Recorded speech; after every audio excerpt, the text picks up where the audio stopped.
శ్రీ గురుభ్యో నమః. హరిః ఓం. వసుదేవసుతం దేవం కంసచానూరమర్దనం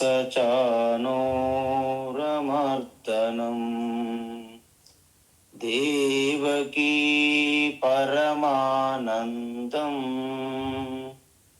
కృష్ణం వందే జగద్గురుం.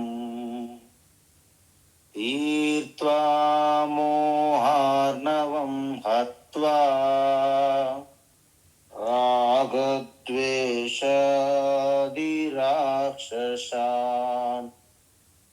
సీతాశాంతి సమాయుక్తా ఆత్మా రామో విరాజతే. ఆత్మా రామో విరాజతే. ఆత్మస్వరూప బంధుగణ,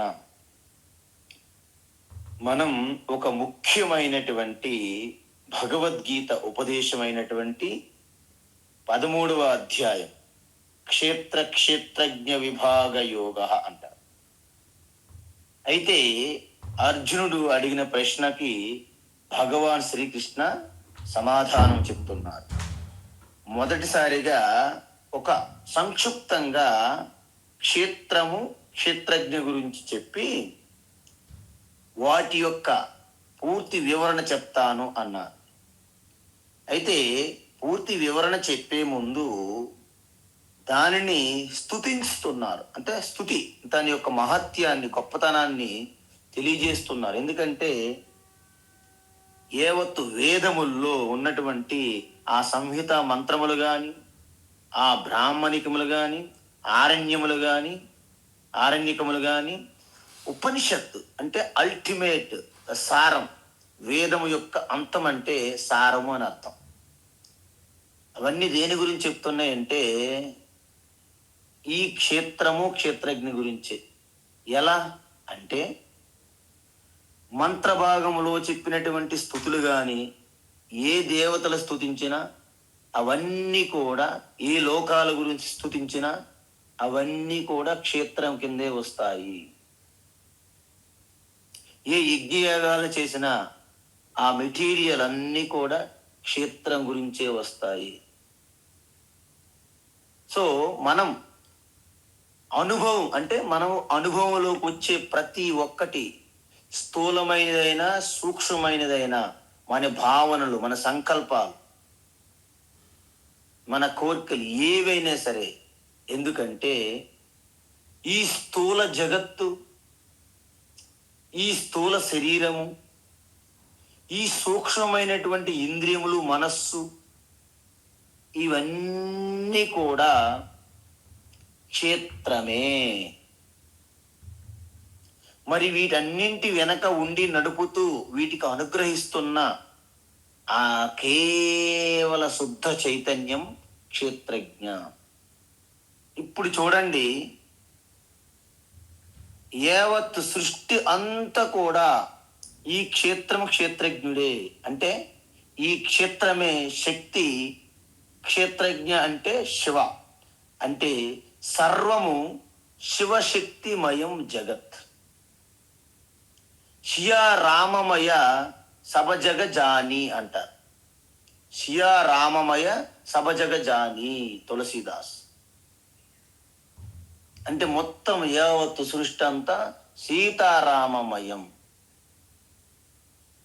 సో ఈ విధంగా ఈ ఋషుల చేత, అంటే ఏదైతే ఆ యొక్క ఈశ్వర జ్ఞానాన్ని, వాక్కుని సాక్షాత్తు దర్శించినటువంటి ఆ వేద ఋషులు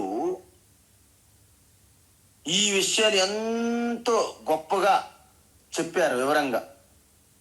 అంటే క్షేత్రం అంటే ఈ ప్రపంచము, ఈ భౌతిక ప్రపంచము. క్షేత్రజ్ఞుడు అంటే దానిలో ఉండే చైతన్యమే. సో సృష్టి మొత్తం జడము చైతన్యాల కలయిక. అందువల్ల ఈ రెండు అర్థం చేసుకుంటే ఇంకా మీకు సృష్టిలో మిగిలేది ఏమి లేదంట. అందుకే ఋషిభి బహుదా గీతం, ఋషులు యోగులందరూ శాస్త్రాల్లో ఈ క్షేత్రము క్షేత్రజ్ఞ యొక్క జ్ఞానాన్ని కీర్తిస్తున్నారు. క్షేత్రజ్ఞ వివేక జ్ఞానము రెండింటి మధ్య భేదం కూడా తెలియాలి మనకి. చందోభిహి వివిధైహి పృథక్, వేరు వేరుగా దీన్ని వివరిస్తున్నారు. అంటే ఏంటి? లోకాల గురించి మాట్లాడిన ఈ గ్రహాలు, నక్షత్రాలు, ఈ సైన్స్ అండ్ టెక్నాలజీ, ఈ కెమిస్ట్రీ, అసలు ఏది మాట్లాడినా, ఏ అంశం గురించి చర్చించినా మనం సైకలాజికల్ మనోవిజ్ఞాన శాస్త్రం కానీ, అంతరిక్షంలో ఉన్న శాస్త్రం కానీ, తర్వాత సముద్ర భూగర్భముల గురించి, ఏ క్షేత్రములైనా ఏ శాస్త్రములైనా అన్నీ కూడా ఈ క్షేత్రం గురించి అవుతుంది. కాబట్టి మరి దీంట్లో క్షేత్రజ్ఞం ఎక్కడ ఉన్నది అని మన డౌట్ వస్తుంది. అంటే ఈ సృష్టికి కారణము కార్యం ఈ రెండింటికి భిన్నంగా ఉన్నటువంటి ఆ చైతన్యాన్ని క్షేత్రజ్ఞము అంటారు.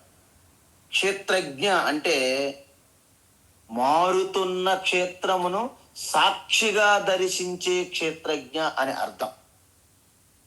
అందువలన వెళ్తూ ఉన్నటువంటి ఆ ట్రాఫిక్ పోలీస్ ఉండకూడదు. ఆయన కూడా బైక్ మీద కారులో వెళ్ళిపోయాడు అనుకోండి, ఈ కెనాట్ అబ్జర్వ్. అందువలన క్షేత్రజ్ఞ ఈ క్షేత్రము వేరువేరుగా చెప్తున్నారు. అందువలన మొత్తం యావత్తు సృష్టి అంతా కూడా మారుతూ ఉన్న నామరూపములుగానే ఉంటుంది. యావత్ బంగార ప్రపంచం, ఆభరణముల ప్రపంచమంతా కూడా ఆభరణముల పేర్లు మాత్రమే ఉంటాయి, కానీ నిజానికి ఏంటది? బంగారమే. యావత్తు నీటిలో ఉన్న అల్లు, బుడగలు, తరంగాలు అన్నీ కూడా కేవలం పేర్లు మాత్రమే. ఉన్నదేంటి? నీరు మాత్రమే.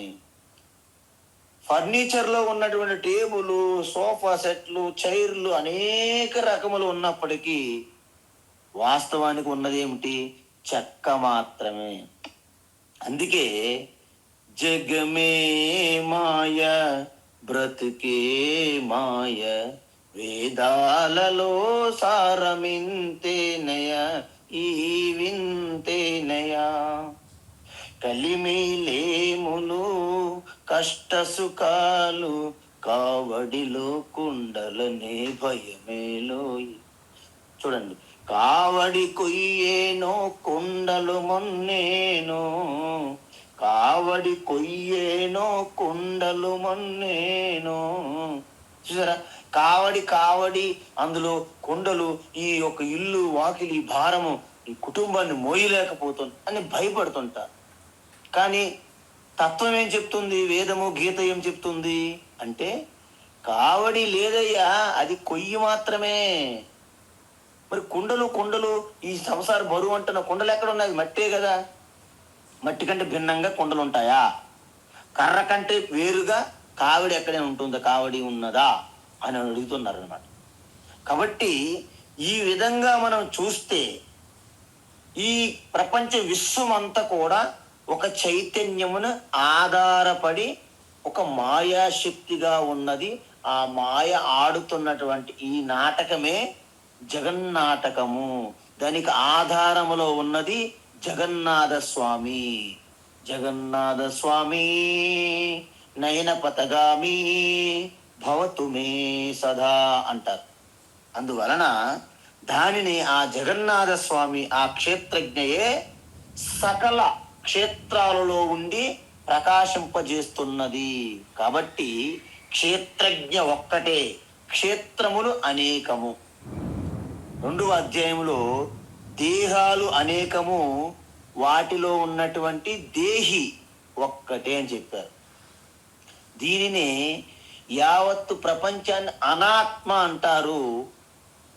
దానిలో ఉన్నటువంటి చైతన్య శాశ్వతము సత్యాన్ని ఆత్మ అంటారు. పేర్లు మారుతుంటాయి కానీ సత్యం అదే. బ్రహ్మ సత్యం జగత్ మిథ్యా జీవో బ్రహ్మైవ నాపరః. శంకరాచార్య అనేక భాష్యాలు వ్యాఖ్యలు రాసిన తర్వాత అడిగారంట, ఆచార్య శంకరాచార్య మీ తత్వాన్ని ఒక్క శ్లోకములో అంటే ఒక సంక్షిప్తంగా మాకు చెప్పండి అడిగితే శంకరాచార్యులు అన్నారు, శ్లోకం కూడా అక్కర్లేదు, ఒక అర్ధ శ్లోకం అంటే సగం శ్లోకంలో చెప్తాను అన్నారు. ఏమిటి? శ్లోకార్థేన ప్రవక్ష్యామి యదుక్తం గ్రంథకోటిభిః బ్రహ్మ సత్యం జగన్నిత్య జీవో బ్రహ్మైవ నాపరః. ఒక అర్ధ శ్లోకంలో చెప్తాను. ఏంటది అంటే కోటి గ్రంథాలు చెప్తున్నటువంటి సారమంతా కలిపి ఒక సగం శ్లోకంలో చెప్తాను బాబు అన్నారు. ఏంటా సగం శ్లోకం అంటే కేవలం సత్యము, శాశ్వతము, సనాతనము, నిత్యమైనటువంటి శుద్ధ చైతన్యం ఒకటి ఉంది వ్యాపించి, అదొక్కటే బ్రహ్మ, అదొక్కటే సత్యం. మిగతా సృష్టిలో ఏమున్నప్పటికీ అవి మీరు చూస్తున్న స్థూలంగా అయినప్పటికీ, సూక్ష్మంగా అయినప్పటికీ, బీజావస్థలో ఉన్న, వ్యక్త రూపంలో ఉన్న, ఇవన్నీ కూడా క్షేత్రము, అది ఒక మిథ్య అని చెప్పారు. మరి ఆ బ్రహ్మ ఎవరు? ఎక్కడో పరంధాములు ఉన్నాడా, పరలోకములు ఉన్నాడా, వైకుంఠములో ఉన్నాడా, సాకేత్పురిలో ఉన్నాడా, గోలోక బృందావనంలో ఉన్నాడా అంటే ఎక్కడా లేడు. మరి ఎక్కడున్నాడు? నీ హృదయస్థంలో కూడా స్ఫురిస్తున్నది, సకల హృదయంలో స్ఫురిస్తున్నది, సృష్టి అంతా కూడా వ్యాపించి ఉన్నది నారాయణ రూపంలో అని చెప్పారు.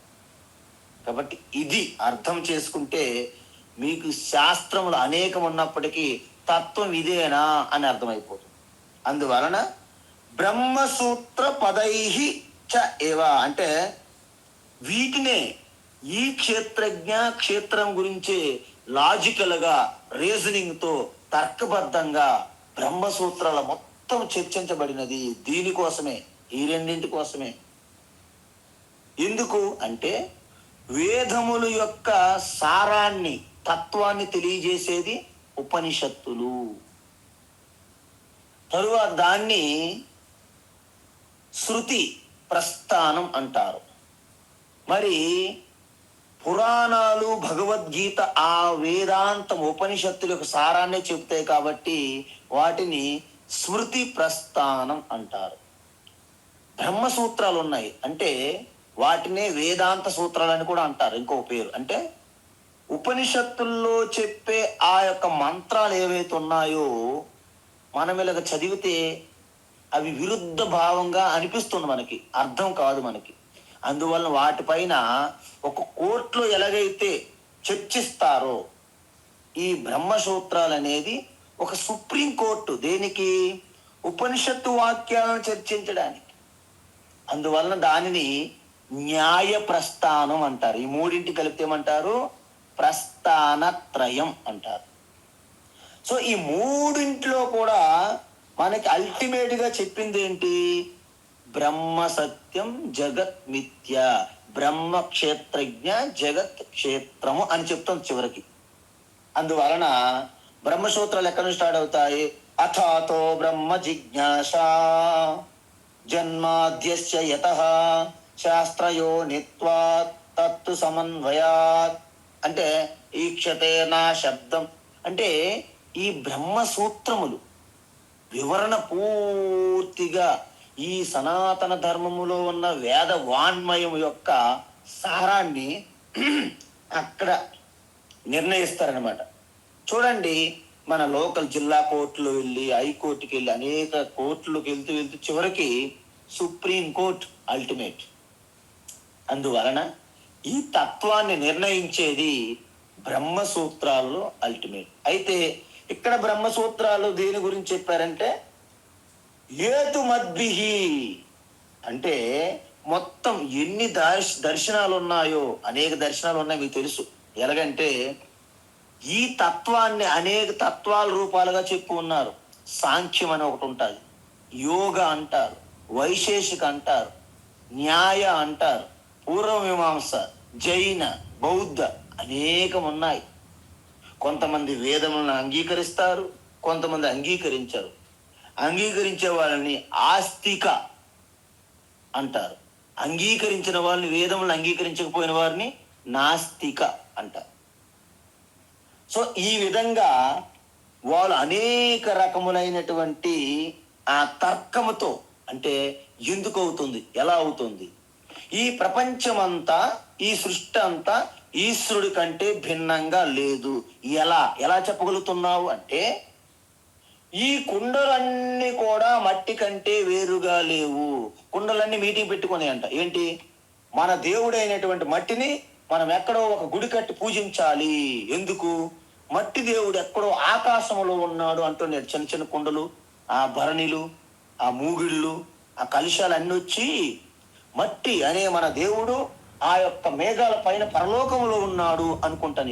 ఏవి, ఆ మూగిడులు, కప్పులు, పాత్రలు ఉంటాయి కదండి మట్టితో చేసినవి, అవన్నీ మట్టి కోసం పూజిస్తున్నాయి. ఎందుకంటే ఎప్పుడైనా సరే ఆ పరలోకంలో ఉన్న మట్టిని మనం కలవకుండా ఉంటామా అని. కాబట్టి ఇక్కడ 3 సూత్రాలు చెప్తారు వేదాంతం. ఏంటి, ఒకటి, కారణం లేకుండా కార్యం ఉండదు. ఏమిటి, కారణం లేకుండా కార్యం ఉండదు అంటే, మట్టి అనేది కారణమైతే కుండలు అనేవి కార్యాలు. ఇప్పుడు చెప్పండి, మట్టి లేకుండా కుండలు ఉంటున్నాయా? ఉండవు. రెండవ సూత్రం వేదాంతంలో, గీతలో ఏమని చెప్తారంటే, రెండవ సూత్రం, ఆ కారణమే కార్యములుగా అనేక రకములుగా కనిపిస్తున్నది. రెండవ సూత్రం ఏంటండి, ఆ మట్టే అనేక పాత్రలుగా కనిపిస్తుంది, అంతే. మట్టి కంటే భిన్నంగా ఏం పాత్రలు లేవు. ఇది రెండవ సూత్రము. మరి మూడవ సూత్రం ఏమిటి, ఈ పాత్రలనే కార్యముల నుండి కారణమనే మట్టి తీసివేస్తే ఏమీ మిగలదు. అంటే ఈ జగత్తు అనేది ఒక కార్యం అనుకుంటే దీనికి కారణం ఉండాలా వద్దా? ఉండాలి. మరి రెండో సూత్రం ఏం చెప్పారు, కారణమే కార్యముగా అనేక విచిత్ర రూపములుగా కనిపిస్తున్నది. జగత్తు విచిత్రంగా ఉందా లేదా, అనేక రూపములుగా. మరి దీని కారణం ఎక్కడ, పరలోకంలో ఉంటుందా? ఆ కారణమే జగత్తుగా కనిపించాలా? మట్టియే కుండలుగా, పాత్రలుగా కనిపిస్తుంది. మరి జగత్ ప్రభు అయినటువంటి ఆ పరమాత్మయే జగత్తుగా కనిపిస్తుంది, కానీ అనేక రూపములుగా కనిపిస్తుంది. మూడవ సూత్రం ఏం చెప్పాము, పాత్రల నుండి మట్టిని తీసివేస్తే ఏమీ మిగలదు. ఈ జగత్తు నుండి జగదీశ్వరుని తీసివేస్తే ఏమీ మిగలదు. ఈ శివశక్తి అనే జగత్తు నుండి శివ తీసివేస్తే శవం మిగులుతుంది, శవం. అందుకే శివ శ్మశానంలో ఉంటాడని పురాణ కథలు కాదు. యావత్ జగత్తంతా కూడా క్షేత్రం అంటే శ్మశానమే. ఆ క్షేత్రములో వాసం చేసిన వాడే శివ. ఈ శరీరం కూడా శవమే, శ్మశానమే. దీనిలో శివ అనే మంగళకరమైనటువంటి చైతన్యం ఉన్నది. ఇది తత్వం. పురాణాలు చెప్పుకుంటే ఇక్కడ శ్మశానంలో శివుడికి కాపలా ఉన్నాడు, మనలోకి ఆ దయ్యాలు భూతాలు రానివ్వకుండా అడ్డుకుంటున్నాడు. భలే కథలు చెప్తారు మన వాళ్ళు, ప్రవచనకారులు. వినడానికి చాలా అందంగా ఉంటుంది సుమా. అయితే ఇది ఎలాగైతే చెప్పారో దీన్ని హేతుమద్భిహి అంటారు. అంటే తర్కబద్ధంగా ఇలాగ వివరిస్తారండి బ్రహ్మసూత్రాలు. వినిశ్చితై, పూర్తిగా నిర్ణయించారు. ఎన్ని సూత్రాలు ఉన్నాయి మనకి? 555 బ్రహ్మసూత్రాలు ఉన్నాయి. దానికి మీరు చూస్తే అనంత శాస్త్రం బహువేదితవ్యం, అల్పస్య కాలా బహవశ్చ విజ్ఞాః, యత్సారభూతం తతోపాసితవ్యం, హంసో యథా క్షీరమివాంబుమిశ్రాత్. అంటే స్థాళీ పులాక్ న్యాయం అంటారు. అంత కుండలో, అంత బిందులో వండుతున్న అన్నాన్ని ప్రతి అన్నం మీదకి మనం ఎక్కడ చూడగలమండి? ఒక అన్నం మీద తీసి ఇలా చూస్తాం, అన్నం ఉడికిందా లేదా. అదేవిధంగా క్షీరం యథా క్షీరం ఇవ అంబు అంటే ఈ పాలు నీరు వేరు చేసే హంస వలె ఎలాగైతే వేరు చేస్తాడు హంస, ఆ విధంగా మనము ఈ శాస్త్రముల యొక్క సారాన్ని మనం తెలుసుకుంటాం తప్ప పూర్తిగా మీరు 4 వేదములు, అలాగే అన్ని అనేకమైన ఉపనిషత్తులు, అనేకమైన పురాణములు, ఇతిహాసాలు ఇవన్నీ చదివితే మీ ఒక్క జీవితం సరిపోదు. కాబట్టి ఈ విధంగా చెప్పి ఇప్పుడు భగవాన్ ఏం చెప్తున్నారంటే ఆ క్షేత్రం గురించి చెప్తున్నారు. 6వ శ్లోకం అమ్మ 6.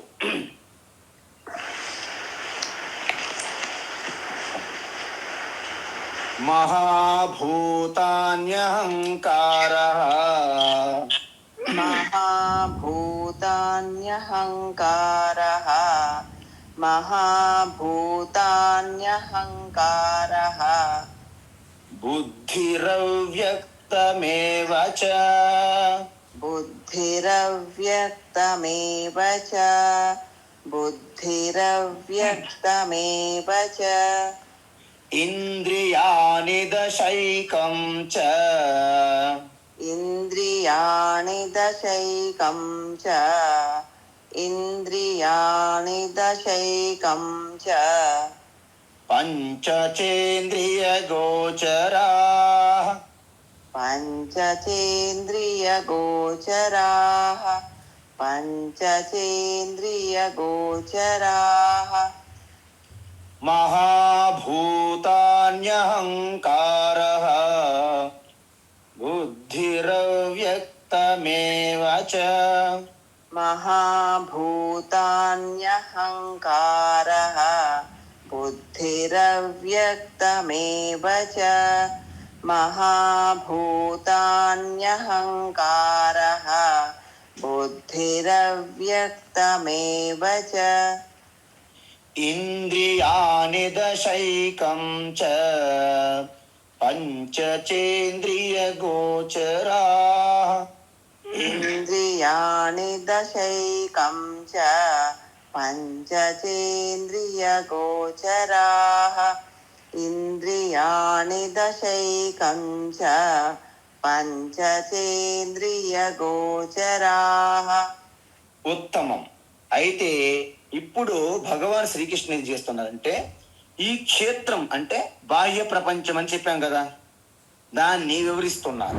ఎలా అంటే ఇంతవరకు అనేకమైనటువంటి ఈ ఋషులు ఎవరైతే తత్వవేత్తలు దార్శనికులు అంటారు, దర్శించిన వారు తత్వాన్ని, వారు ఈ యొక్క సృష్టిని అనేక రకాల వివిధ రూపములుగా విభజించారనమాట వివరించేటప్పుడు.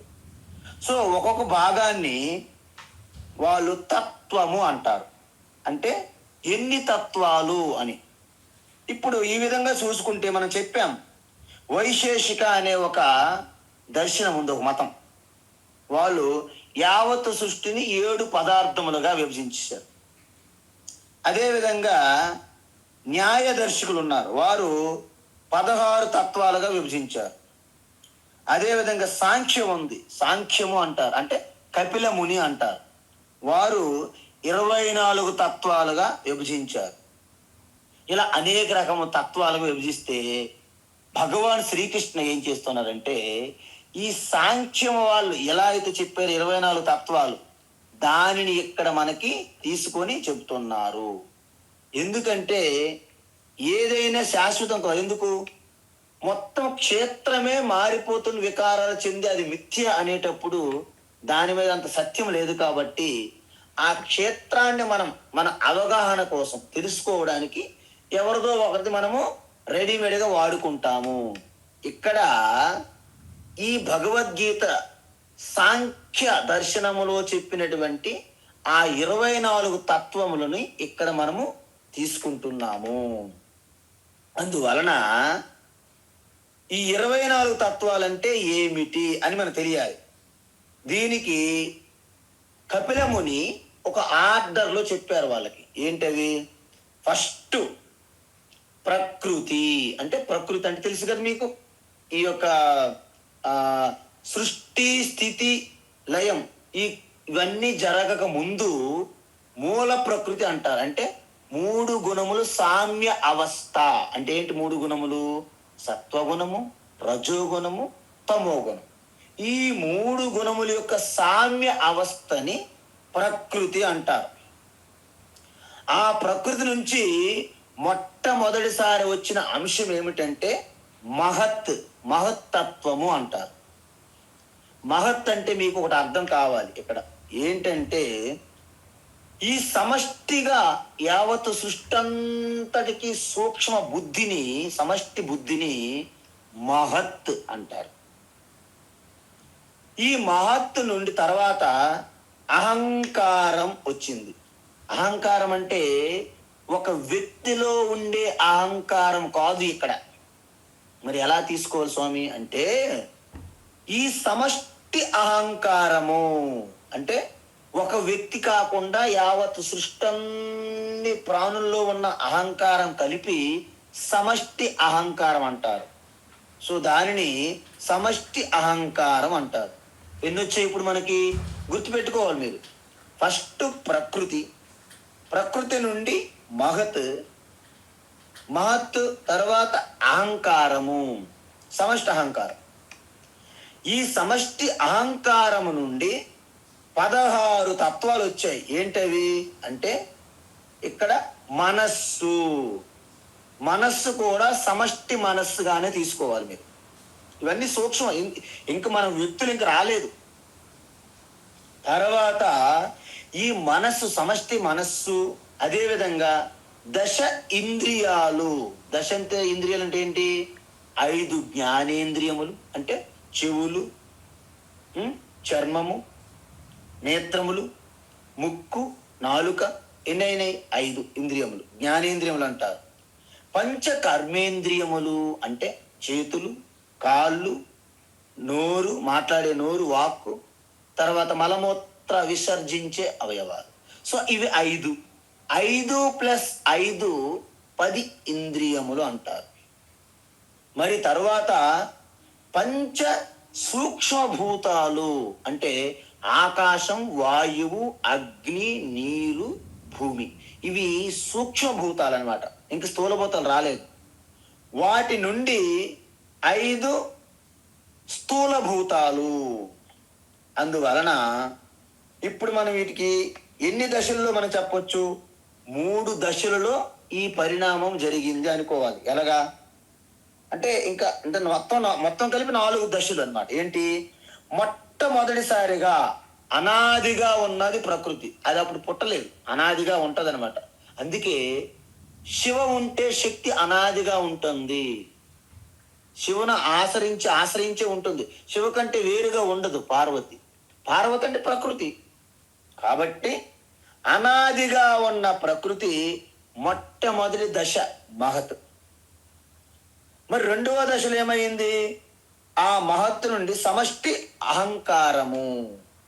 3వ దశలో సమష్టి మనస్సు, జ్ఞానేంద్రియములు, కర్మేంద్రియములు, సూక్ష్మభూతాలు అంటే 16 వచ్చాయి.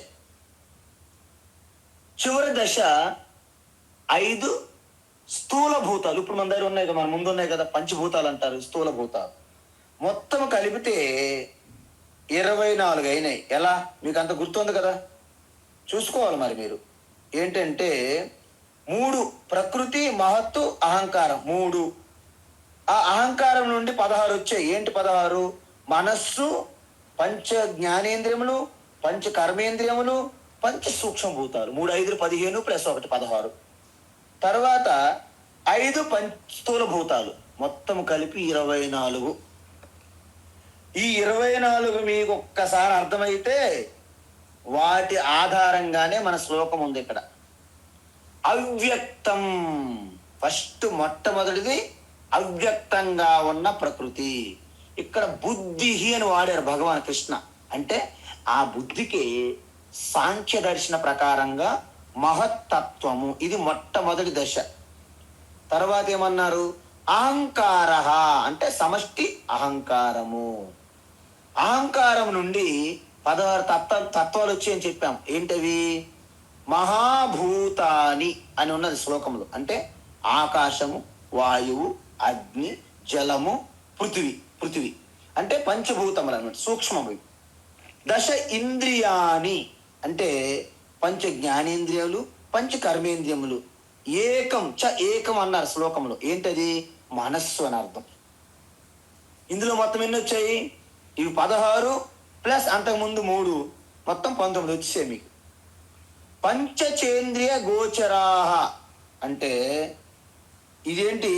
పంచచేంద్రియ గోచరం అంటే ఇంద్రియములకు గోచరమైనవి. ఏంటి గోచరం అవుతున్నాయి ఇక్కడ అంటే 5 పంచ స్థూల భూతాలు గోచరం అవుతున్నాయి లేదా?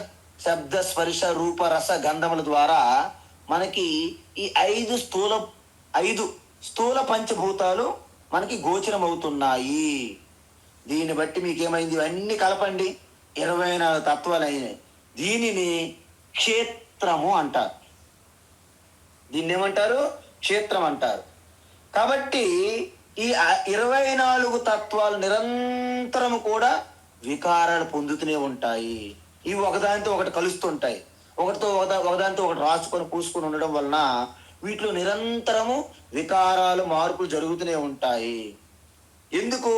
అంతకుముందు మనం చెప్పారు, యద్వికారి యతః అన్నారు. అంటే ఈ క్షేత్రము నిరంతరం వికారాలు పొందుతుందండి ఈ జగత్తంతా.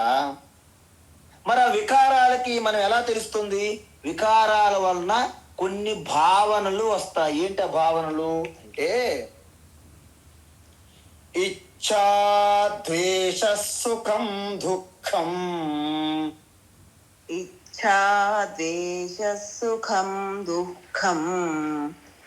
ఇచ్ఛా ద్వేష సుఖం దుఃఖం. సంఘాతశ్చేతనాధృతిః. సంఘాతశ్చేతనాధృతిః. సంఘాతశ్చేతనాధృతిః. ఏతత్ క్షేత్రం సమాసేన. ఏతత్ క్షేత్రం సమాసేన. ఏతత్ క్షేత్రం సమాసేన. సవికారముదాహృతం. సవికారముదాహృతం. సవికారముదాహృతం. ఇచ్ఛా ద్వేష సుఖం దుఃఖం. సంఘాతశ్చేతనాధృతిః. ఇచ్ఛా ద్వేష సుఖం దుఃఖం. సంఘాతశ్చేతనాధృతిః. ఇచ్ఛా ద్వేష సుఖం దుఃఖం. సంఘాతశ్చేతనాధృతిః. ఏతత్ క్షేత్రం సమాసేన సవికారముదాహృతం.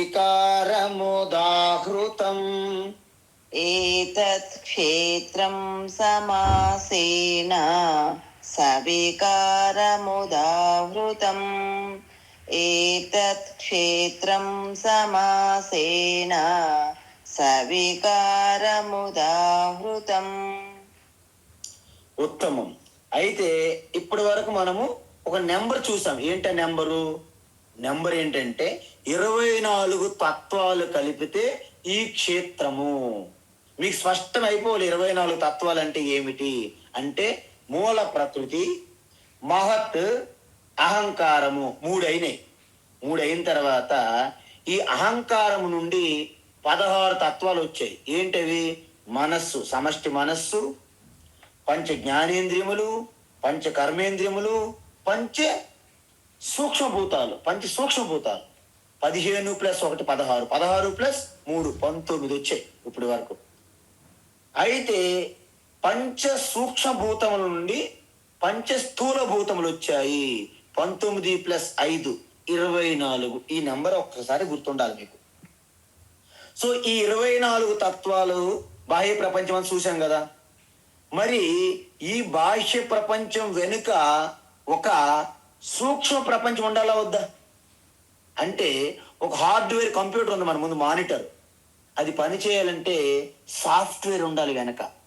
అందువలన ఈ క్షేత్రం ఇది స్థూలంగా బాహ్య ప్రపంచమే, కానీ దీని వెనక జరుగుతున్నటువంటి ఆ వికారాలు, మార్పులు, చేర్పులు ఏంటి అంటే, మనం కేవలము బల్బు మనకి కనిపిస్తుంది ఆ గ్లాసు, కానీ లోపల ఫిల్మెంట్ లేకపోతే కరెంట్ వస్తుందా?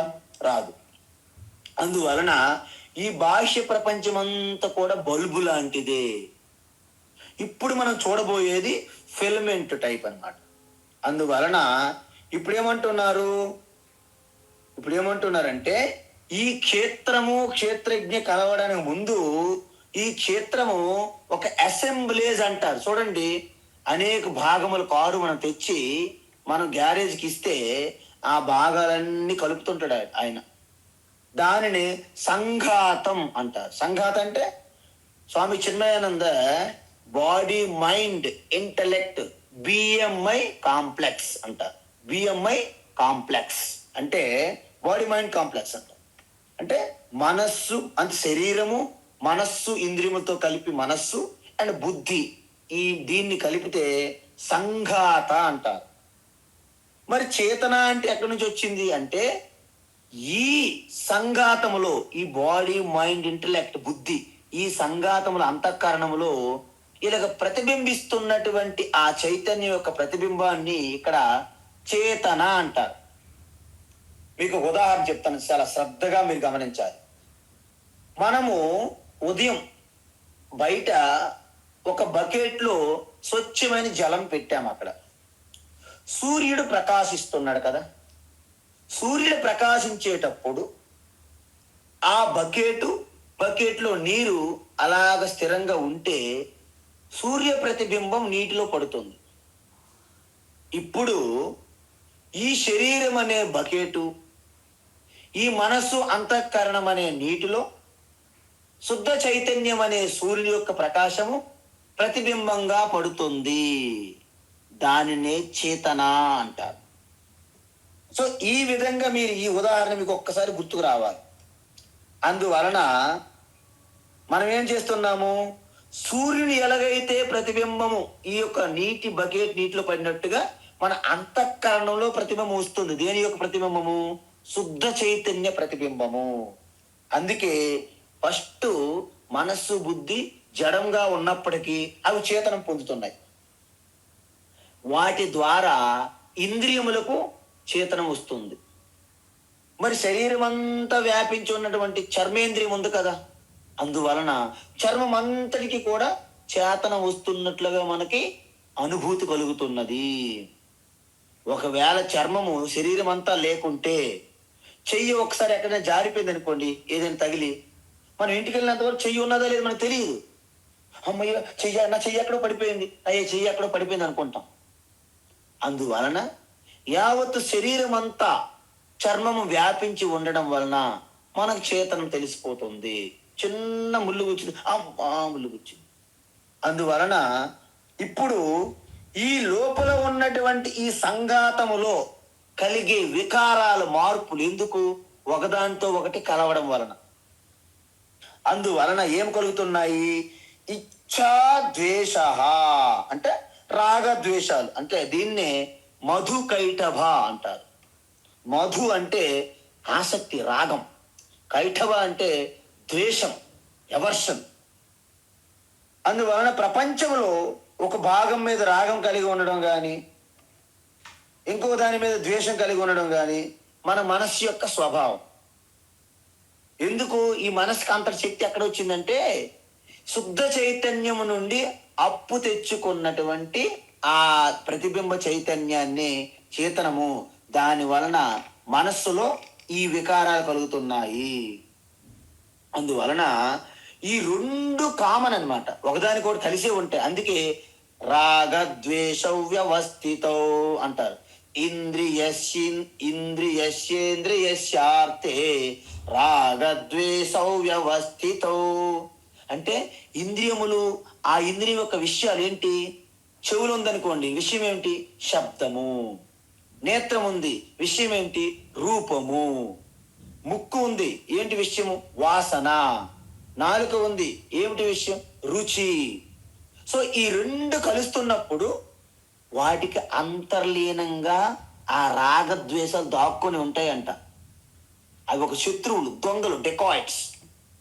కాబట్టి ఈ విధంగా ప్రపంచమంతా మనం చూస్తున్నటువంటి ఈ రెండు వెనక దాక్కుని ఉన్నాయి. మరి వాటి నుండి ఏమవుతుంది మనకి? సుఖము, దుఃఖము. అయితే మనం ఏమనుకుంటామంటే ఏ విషయం మన దగ్గరికి వచ్చినా దాంట్లో సుఖమా దుఃఖం అనేది వాటి మీద ఉండదు. ఎందుకు? కొంతమంది మీ దగ్గరికి వచ్చారనుకోండి, మీకు సుఖం అనిపిస్తుంది. కొంతమంది మీ నుండి వెళ్ళిపోయినా మీకు సుఖం అనిపిస్తుంది. ఎందుకు? అక్కడ వ్యక్తి బట్టి ఆధారపడి లేదు, మన భావన, మన మనస్థితి. అందువలన కొంతమంది wherever they go they will spread Joy. Wherever they go, wherever. Some people whenever they go they give up, they left Joy అంటారు. అంటే అర్థం ఏంటండి? కొంతమంది మన దగ్గరకు వస్తే ఆనందము, జాయ్ ఇస్తారు. కొంతమంది మన నుండి వెళ్ళిపోయి మనకు జాయ్ అందిస్తారు. ఎందుకు? వాళ్ళు ఉన్నంత వరకు మనకు జాయ్ ఉండదు, ఒకటే నస. కాబట్టి ఈ రాగద్వేషాలు కూడా అలాగే ఉంటాయి, ఈ సుఖ దుఃఖాలు కూడా ఆ విధంగానే ఉంటాయి. అంటే అందుకే యద్భావం తద్భవతి. మన యొక్క క్షేత్రాన్ని ఎలాగైతే, దీన్ని ఎందుకు క్షేత్రం అన్నారంటే, మన పంట పొలం ఉంది కదా మీకు, ఫామ్ హౌస్లు మీద అందరూ బాగా ఈ మధ్య బిజీ అనమాట, బాగా ప్రసిద్ధి. మన పంట పొలంలో మనం ఎంత శుభ్రంగా, ఎటువంటి గడ్డి లేకుండా, ఏవి లేకుండా ఎంత బాగా ప్రిపేర్ చేస్తామో ఆ ఫీల్డ్, ఆ క్షేత్రం, దాన్ని విత్తనములు వేసి అంత మంచిగా పంట వస్తుంది. అదే విధంగా మన అంతఃకరణము అని, మన శరీరము, మన ఇంద్రియములు, మన మనస్సు, ఈ సంఘాతం అనే క్షేత్రాన్ని మనం ఎంత స్పష్టంగా, శుద్ధంగా, శుభ్రంగా, పవిత్రంగా, ఏకాగ్రతతో, విశాలమైన ఈ మనస్సు, ధైర్యంతో కూడిన మనస్సు, బుద్ధి వివేకముతో, విరక్తి వైరాగ్య భావనతో మీరు తయారు చేసుకునే ఈ క్షేత్రంలో పంట పొలం ఏంటి తెలుసండి? సాక్షాత్ ఈశ్వరుడే సాక్షాత్కారం అవుతారు ఆత్మస్వరూపంగా. అందువలన ఇక్కడ ఈ క్షేత్రము సంఘాతం, చేతన, ఇచ్ఛా, ద్వేషం, సుఖం, దుఃఖం వచ్చాయా లేదా? కాబట్టి ఈ విధంగా మొత్తం ప్రపంచం అంతా ఒకటే మ్యాటర్, కానీ దాన్ని విషయంగా మార్చేసాం. ఏంటి? ప్రపంచంలో అనేక పదార్థాలను రాగద్వేషాలనే రంగు మనం వేస్తున్నాం, రంగులు పులుముతున్నాం వాటిపైన. వాస్తవానికి ముందు చూసినట్టుగానే ఆనందం, దుఃఖం అనేది వస్తువుల్లో, మనుషుల్లో ఉండదు నిజానికి. మీరు నాకు చెప్పండి, ఇప్పటి వరకైనా సరే మనం 13వ అధ్యాయం చదివాం, బయట సుఖము ఉన్నదని మీరు ఏమైనా భ్రమపడుతున్నారా? వద్దు. ఎందుకంటే మన మనస్సు ఒక మాట చెబుతుంది. చూసారా, ఈ చిన్న కారుతో ఎన్నాళ్ళు తిరుగుతారో, పెద్ద కారు ఒకటి తీసుకుంటే మీకు సుఖం అంటది మనస్సు. అందువలన ఇక్కడ మనకి ఆందోళన, అలజడి, యాంగ్జైటీతోని, ఇక రెస్ట్లెస్ మైండ్తో మనం ఇక డబ్బులు సెట్ చేసుకొని తిరుగుతుంటాం, ఒక పెద్ద కారు, మంచి కారు, గొప్ప కారు కోసం. ఇక మనసు ఎప్పుడైతే రెస్ట్లెస్గా ఉంటుందో మీకు ఆనందం మరలేదు కదా. ఏదో తంటాలు పడి, లోన్లు పెట్టో, అప్పు చేసో, సంపాదించో, ఏదో రకంగా మంచిగాను చెడుగాను అడ్డదారుల్లో సరైన మార్గంలో డబ్బులు సెట్ చేసి కారు కొన్నారనుకోండి సపోజ్. అప్పుడు మనసు ఏమనుకుంటే తెలుసా? అరే, నేను కారు కొనమంటే కొనేసారే, ఇప్పుడు నేనేం చేయాలి?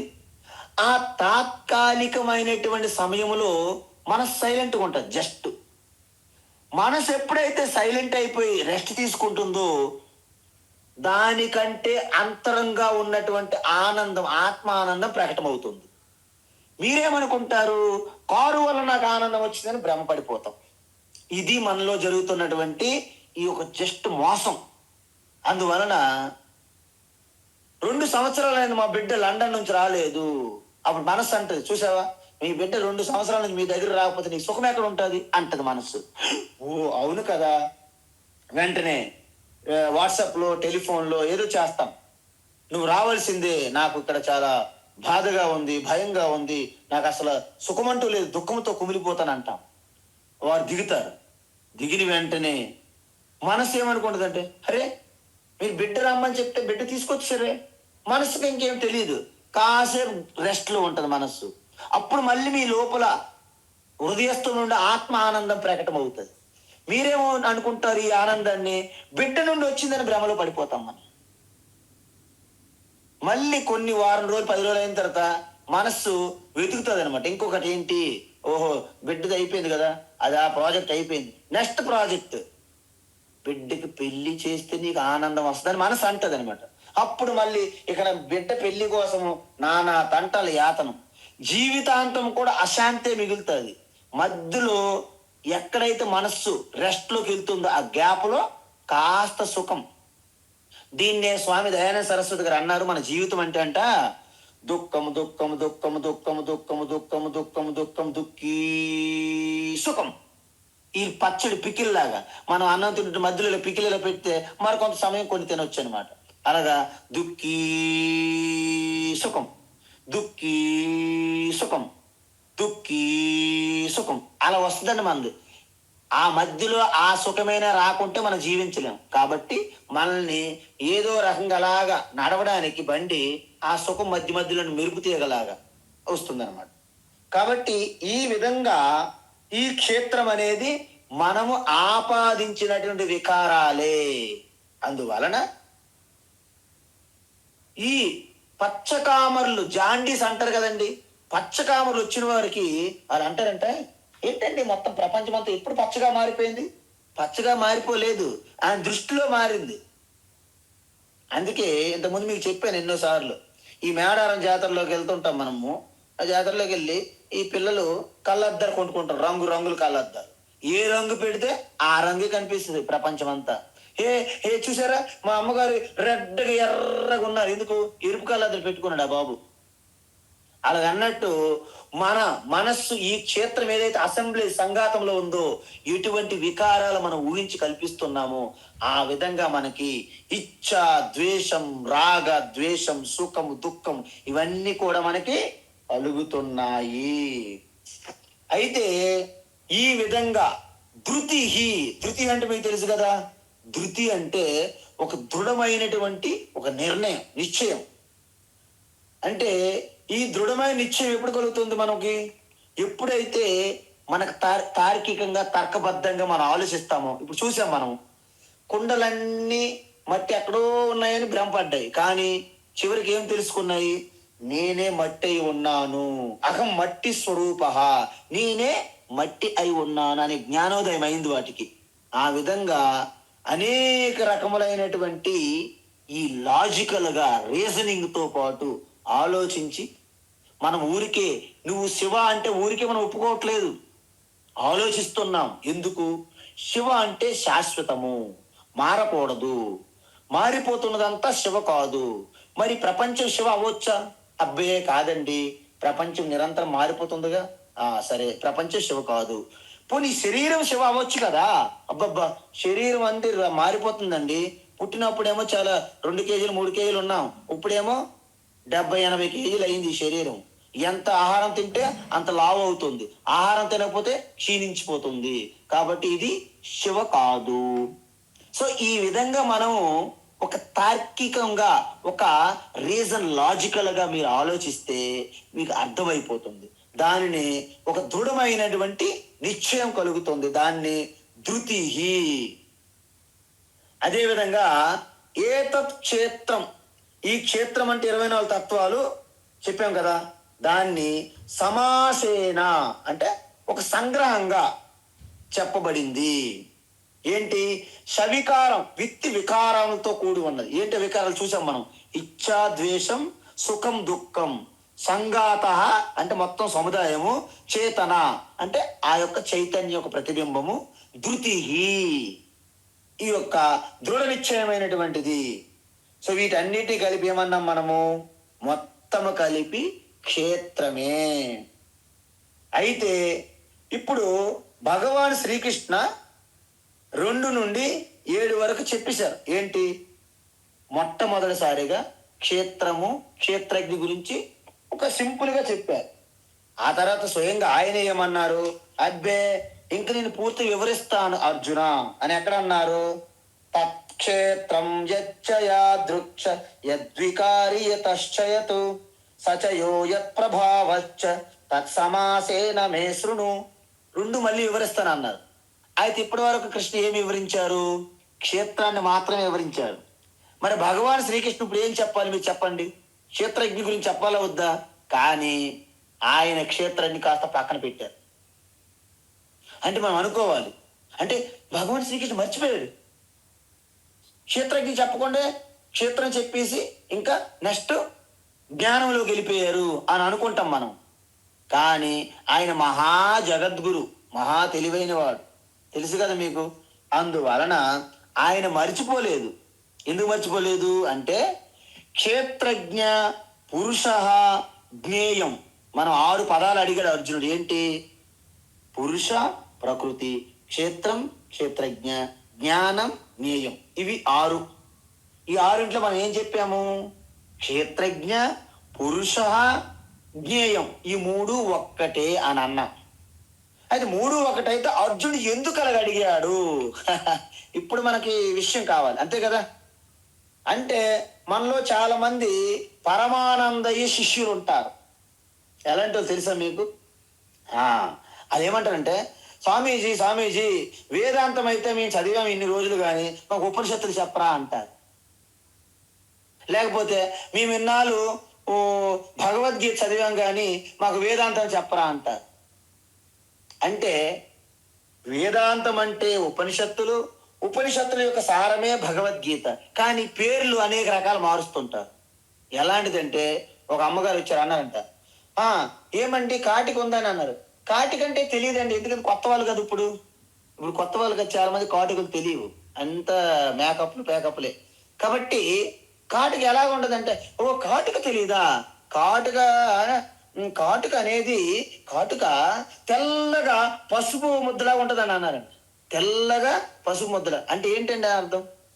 కాటుక అంటే ఏం తెలియదని అర్థం. సో మన వాళ్ళు కూడా అర్జునుడు ఏం చేశాడంటే, క్షేత్రము, క్షేత్రజ్ఞ, తర్వాత పురుష, ప్రకృతి, జ్ఞానము, జ్ఞేయం అన్నారు. మరి క్షేత్రజ్ఞ పురుష జ్ఞేయం ఒకటే కదా అని కృష్ణ పరమాత్మ చెప్తారు. అది అందువలన ఇప్పుడు డైరెక్ట్ గా భగవాన్ ఎక్కడికి వెళ్తున్నారంటే జ్ఞానము అనే భాగానికి వెళ్తున్నారు. ఇక్కడ జ్ఞానము అంటే మీకు తెలియాలి ఏంటంటే, అనేక శాస్త్రాల లౌకిక జ్ఞానం కూడా అవ్వచ్చు. తర్వాత మన ఆత్మస్వరూప తత్వం, బ్రహ్మజ్ఞానం, ఆత్మజ్ఞానం అవ్వచ్చు. కానీ ఇక్కడ జ్ఞానం అంటే ఒక చిన్న తేడా కలిగింది. ఏంటి తేడా అంటే, ఈ ఆత్మతత్వ జ్ఞానాన్ని అందుకోవడానికి కావలసిన యోగ్యత మనకి ముందు కావాలి. కాబట్టి ఆ యోగ్యత కోసం మనలో ఉన్నటువంటి ఒక దైవీ సంపద, సద్గుణాలను ఇక్కడ జ్ఞానం అని చెప్పబడింది. ఇది నోటు. భగవాన్ శ్రీకృష్ణ వ్యాస మహర్షి ద్వారా ఒక నోటు పెట్టారు మనకి. ఏంటంటే, ఇక్కడ జ్ఞానం అనేది దైవీ సంపత్, అంటే సద్గుణాలు, దుర్గుణాలు లేకుండా సద్గుణాలు కలిగి ఉండడాన్ని ఇక్కడ జ్ఞానం అంటారు. అందుకే చాలా మంది దుర్గుణాలు కూడా సద్గుణాలుగా చలామణి అవుతుంటారు సమాజంలో. అందువలన మనం యథార్థంగా మనలో మనం చెక్ చేసుకొని ఆ దుర్గుణాలని పూర్తిగా ప్రక్షాళన చేసి సద్గుణాలను మనం అవలంబించుకుంటే ఈ ఆత్మస్వరూప తత్వము మీకు అలాగా 3 పువ్వులు 60 కాయలుగా అలాగ మీ యొక్క అపరోక్ష అనుభూతికి వస్తుంది. అప్పుడు ఆడుతూ పాడుతూ పని చేస్తుంటే లాహిరిలో అని ఆనందమైన నందనవనమే ఈ జీవితం, మానవ జీవితం. కాబట్టి దీనికోసం మనము ఎంతో కృతజ్ఞత చెప్పాలి ఈశ్వరునికి. ఎందుకు? ఈ సనాతన ధర్మములో మానవుడిగా పుట్టడము, ఈ భారతీయ సనాతన ధర్మములో మీరు శరీరం తీసుకోవడము, అందులో కూడాను జగద్గురు శ్రీకృష్ణ పరమాత్మ చెప్పినటువంటి ఆ బ్రహ్మ విద్యని అభ్యసించడము, ఇది తపస్సుల్లో గొప్ప తపస్సు, విద్యల్లో గొప్ప విద్య.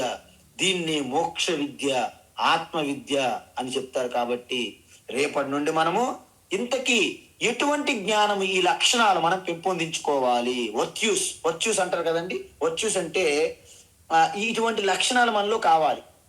విలువలతో కూడి ఉన్నటువంటి ఇవి సంపాదించుకుంటే అప్పుడు బ్రహ్మ విద్య, ఆత్మ విద్య అనేది ఇక మీరంతా ఆడుకోవడమే. ఇంకా అందులో ఇంకేం ఉండదు, డిఫికల్ట్ ఏం లేదు, వెరీ ఈజీ, దీనికంటే సులభం అనేది సృష్టిలో ఇంకేమీ లేదని మరొకసారి మీకు గుర్తు చేస్తూ హరి ఓం తత్సత్ సర్వం శ్రీకృష్ణార్పణమస్తు.